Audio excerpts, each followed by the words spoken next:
हमारे सभी दर्शकों को सादर प्रणाम। जय श्री कृष्ण। आज का हमारा विषय है धनी व्यक्ति की पहचान कुंडली देखकर कैसे करें। कुंडली के माध्यम से आप पता कर सकते हैं कि यह कुंडली धनी व्यक्ति की है या सामान्य व्यक्ति की है या इसकी आर्थिक स्थिति खराब है। तो आज बात होगी धन के बारे में। किसी भी कुंडली को आप देखकर पता लगा सकते हैं कि यह व्यक्ति धनी है या नहीं है, इसके पास अच्छी मात्रा में धन है या नहीं है, कुंडली से पता लगता है। और इसके लिए आपको क्या क्या देखना पड़ता है, आज इस वीडियो को पूरा देखेंगे तो आपको एक महत्वपूर्ण जानकारी मिलेगी, ज्योतिष सीखने को मिलेगी। तो सबसे पहले तो आप हमारे इस चैनल को सब्सक्राइब ज़रूर करें ताकि आने वाले समय में आपको सारी जानकारियां समय पर मिल पाएगी, और वीडियो को लाइक भी अवश्य करें।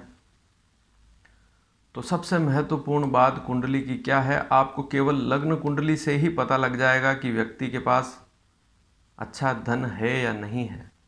और आज बात हो रही है धन की, तो हम आर्थिक स्थिति अच्छी है उसको कुंडली के माध्यम से समझ सकते हैं। आपको सबसे पहले लग्न कुंडली में क्या देखना है, सबसे पहले तो आप कुंडली खोलें और देखें। आपको यहाँ पर एक कुंडली दिखाई दे रही होगी, इसमें 5 भाव ऐसे हैं। सबसे पहले तो आप भावों को समझ लें। जिस भाव का जो नाम है वही उस भाव का नाम फिक्स रहेगा। अक्सर हमारे पास प्रश्न भी आते हैं कि हमारी कुंडली में 7वें भाव में ये ग्रह बैठा हुआ है, जबकि वहाँ पर 7 का अंक लिखा हुआ होता है। तो किसी भी भाव में 7 का अंक लिखा हुआ है, इसका अर्थ यह नहीं हुआ कि वह 7वां भाव है। या किसी भाव में 11 का अंक लिखा हुआ है तो इसका यह मतलब नहीं है कि वह 11वां भाव है।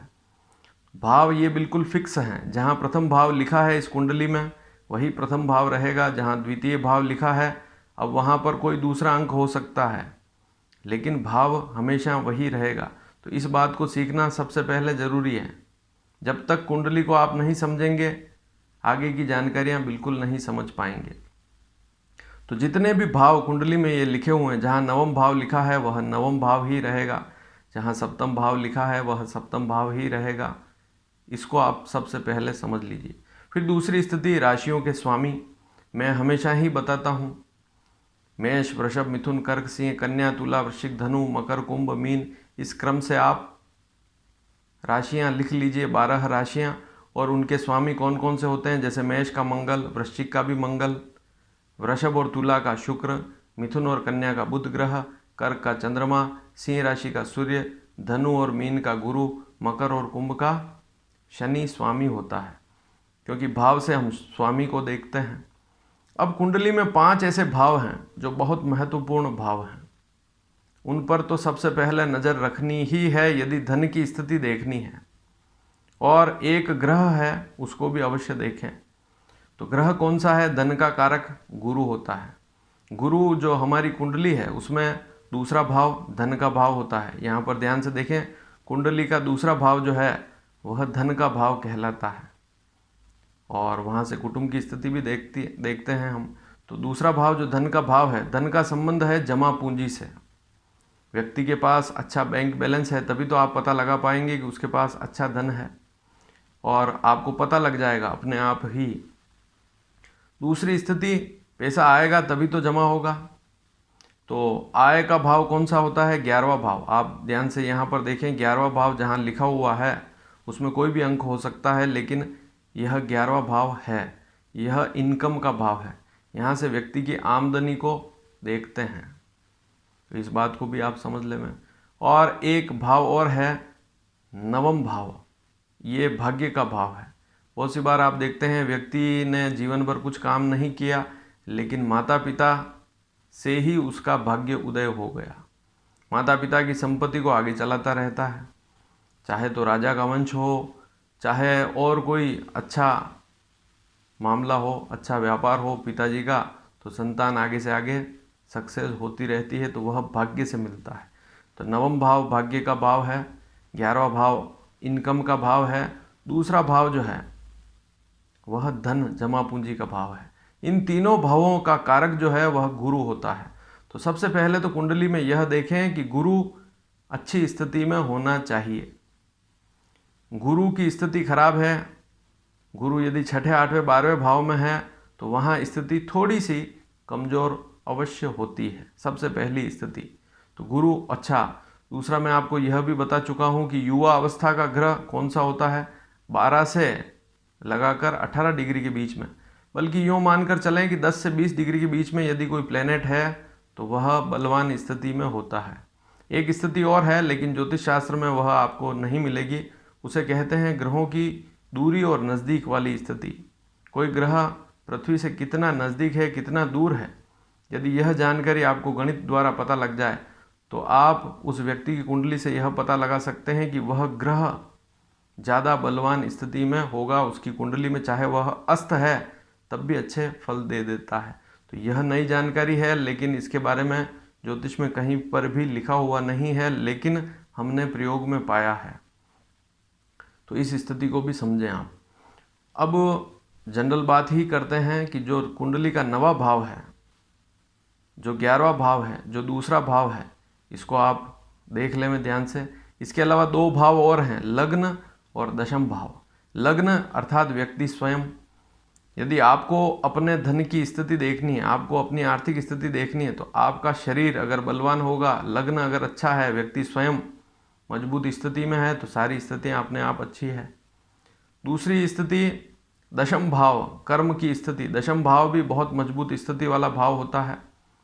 किसी व्यक्ति को अच्छी नौकरी मिल जाए, अच्छा पद मिल जाए, उच्चाधिकारी हो, तो उसको धन अपने आप आता रहता है, नौकरी से उसको लाभ मिलता रहता है। मान लीजिए कोई अच्छा नेता है, अच्छा लीडर है, या अच्छा अपना कोई व्यापार कर रहा है, तो लग्न की स्थिति यदि मजबूत है तो व्यक्ति अपना व्यापार, खुद का व्यापार करेगा और उसकी आर्थिक स्थिति अच्छी रहती है। तो सबसे पहले तो आपने समझा कि गुरु कुंडली में बलवान हो।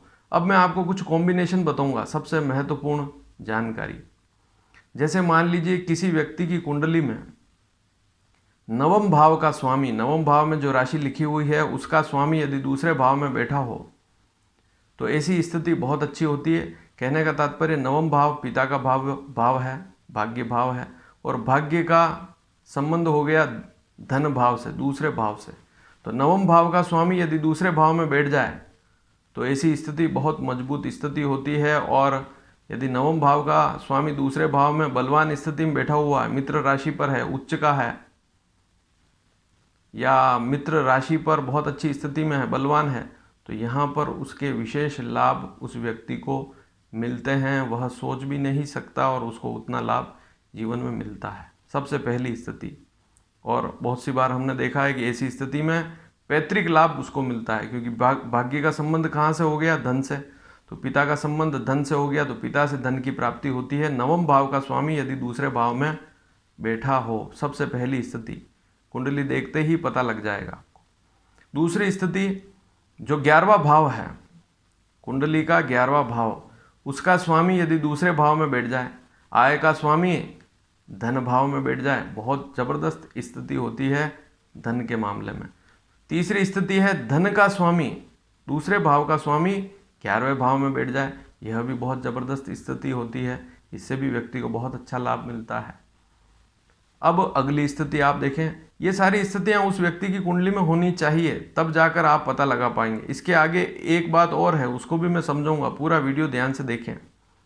लग्न अर्थात व्यक्ति स्वयं। लग्न का स्वामी, पहले भाव का स्वामी यदि दूसरे भाव में बैठा हो, या पहले भाव प्रथम भाव का लग्न का स्वामी 11वें भाव में बैठ जाए, या 9वें भाव में बैठ जाए, या दशम भाव में बैठ जाए, तो यह स्थिति भी बड़ी ज़बरदस्त होती है, व्यक्ति को विशेष लाभ मिलता है। और इसमें तो पद मान सम्मान की भी वृद्धि होती है। दशम भाव का स्वामी लग्न में बैठे तो कामकाज अच्छा रहता है, लेकिन कहीं आय भाव का स्वामी और गुरु से संबंध हो जाए, उसका लग्न के स्वामी का गुरु से संबंध हो जाए, और लग्न का स्वामी गुरु के साथ दूसरे भाव में हो, चाहे लग्न में हो, विशेषकर लग्न में हो, दशम भाव में हो, 9वें भाव में हो, 11वें भाव में हो, तो यह स्थिति भी बहुत अच्छी होती है। 11वें भाव का स्वामी और 9वें भाव का स्वामी, 9वें भाव का स्वामी, ये दोनों या तो 9वें भाव में हो, या ये दोनों 11वें भाव में हो, या ये दोनों दूसरे भाव में हो, या ये दोनों लग्न में हो, तो यह भी बहुत अच्छा योग होता है। इसी प्रकार से 9वें और 10वें भाव का स्वामी 11वें भाव में हो, लग्न में हो, दूसरे भाव में हो, तो यह भी बहुत ज़बरदस्त कॉम्बिनेशन होता है। इससे भी व्यक्ति को विशेष लाभ मिलते हैं। एक स्थिति और है, उसे बोलते हैं केंद्र त्रिकोण राजयोग। केंद्र किसे कहते हैं? लग्न, चतुर्थ, सप्तम और दशम, ये 4 भाव केंद्र कहलाते हैं। तो लग्न का स्वामी, चतुर्थ का स्वामी, सप्तम का स्वामी और दशम का स्वामी कौन कौन से ग्रह हैं? इन 4 भावों के स्वामी वे यदि त्रिकोण में बैठे हों, या तो पंचम भाव में हो, या नवम भाव में हो, या लग्न में हो। लग्न भी त्रिकोण में ही आता है। लग्न, पंचम, नवम ये त्रिकोण भाव कहलाते हैं। लग्न त्रिकोण भी है, लग्न केंद्र भी है, लग्न को केंद्र भी कहते हैं। तो लग्न, चतुर्थ, सप्तम और दशम के स्वामी त्रिकोण में हो, या तो लग्न में, या पंचम में, या नवम में हो, विशेषकर नवम या लग्न में हो। या त्रिकोण के स्वामी लग्न, पंचम, नवम के जो स्वामी हैं उनमें से 2 ग्रह भी यदि केंद्र में हो, तो यह भी एक बहुत बड़ा राजयोग कहलाता है। इसके बारे में भी मैं जानकारी पहले दे चुका हूँ। एक मैंने आपको शश योग, हंस योग, वो सारे योग भी मैंने बताए हैं। वैसी स्थिति भी यदि कुंडली में बन रही है तो व्यक्ति को विशेष लाभ मिलता है। लेकिन सबसे बड़ी बात, सीधा पता कैसे लगे कि नवम भाव, दशम भाव, 11वां भाव, लग्न और दूसरा भाव, इन 5 भावों को आप नोट कर लें, समझ लें, इनके स्वामियों को आप देखें, हमेशा ही इन स्वामियों पर नज़र रखें। ये इन्हीं में से किसी एक भाव में बैठे हों, 1, 2 या 3 प्लेनेट हों, तो बहुत ज़बरदस्त योग बनता है। व्यक्ति के जीवन में लाभ की कमी नहीं होती है। जैसे वापस सुन ले, में लग्न का स्वामी, दूसरे भाव का स्वामी, 9वें भाव का स्वामी अर्थात नवम भाव का स्वामी, दशम भाव का स्वामी और 11वें भाव का स्वामी, इन 5 भावों के स्वामी जो भी ग्रह बनते हैं वे इन्हीं में से किसी भाव में बैठे हों, चाहे नवम में हो, चाहे दशम में, चाहे लग्न में, चाहे द्वितीय में, चाहे 11वें भाव में। शत्रु स्थिति पर भी लाभ हो जाता है।